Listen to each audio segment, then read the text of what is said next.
नरम चैव नरोत्तमा देवी सरस्वती व्यासा ततो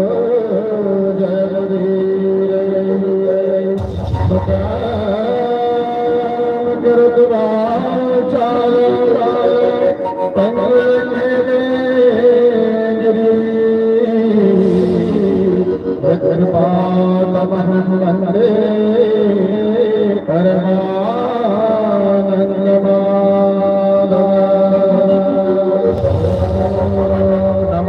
नमः नारायणाय नमः नमः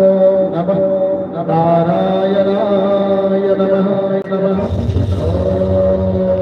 नमः नमः नारायणाय नमः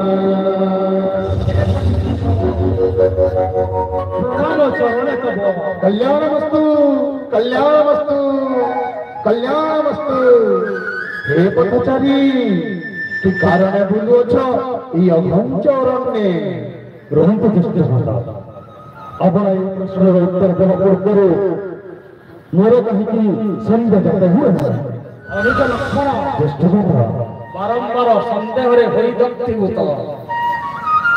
भूषा कष्ट करूछु आमंत्रण कही देखिछु तो जो दिन छाड़ी अयोध्या नगरी दुख पर दुख छाई पड़ी रही अच्छी मोर तेरे पंडित प्रवर अरण्य हरिशक्त निश्चय पचारि मुहि आशीर्वाद दे पंडित प्रवर सेदिन मध्य से राक्षस रूप आसीथिला नारी आओ नाशकर्म तो ही करेली छेदन से नारी राक्षसी पालिटिया केमिति दुष्ट होता सेति पई सेई दिल ठरो लक्षण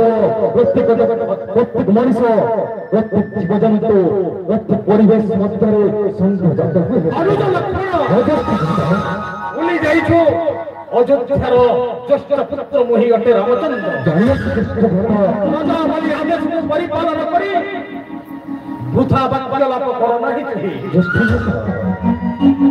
अयोध्यार राजन दशरथंकर नंदन श्री रामचंद्र ना से हे पदचारी दियो दियो तुम प्रकृत परिचय के कारण बुलुचई अघंच अरण्य हे पद्मत प्रवर पदचारी पथभ्रंत पथिक पथभ्रंत पथिक मो गुरु अछि राज्य मध्यरे पथभ्रंत की कारण पथभ्रंत कुह सुनी भारी पथिक सुनी पारिब पंडित बृहत दस्ता हे मुनिवर मानु अछि ए अरण्य मध्यरे हरिशक्त मात्र संग मंत्र विभस्त देवता जे मंत्र ब्रह्मदीन ब्राह्मण मन देवता संदेह अछि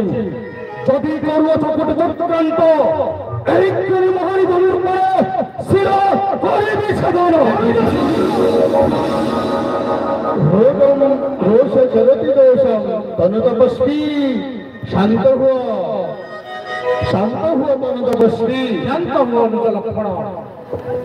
व्रत तब अच्छी पाखे तोर पचारि बुझिबि मुहि किए क्यों उद्देश्य अस्तुत सम्मुखे अमर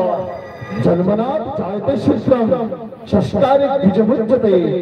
वेदभ्यास भवेत् परिक्रम ब्रह्मं जानाति ब्राह्मण ब्राह्मण कुलर जन्म एही निघंच अरण्य राजांकर राज पुरोहित मोहि कि कारणे कि उद्देश्य बुलुचई निघंच अरण्य सुनी पारिबे कहंतु पथचारी सुनी पारिबे मोर सहित दुखांत कहानी ओहो दुख कि दुख ओहो पथचारी को इच्छाक वंशर राजा दशरथ पुत्र मोहि अटे रामचंद्र साथे मोर अनुज लक्षण साथे मोर अजर प्रवर्तिनी जानकी सुंदरी पितृ सत्य रक्षा करी आसिथिली अरण्य मध्यरे আজি যেତେବେଳେ শুনুছি কণ্ঠস্বর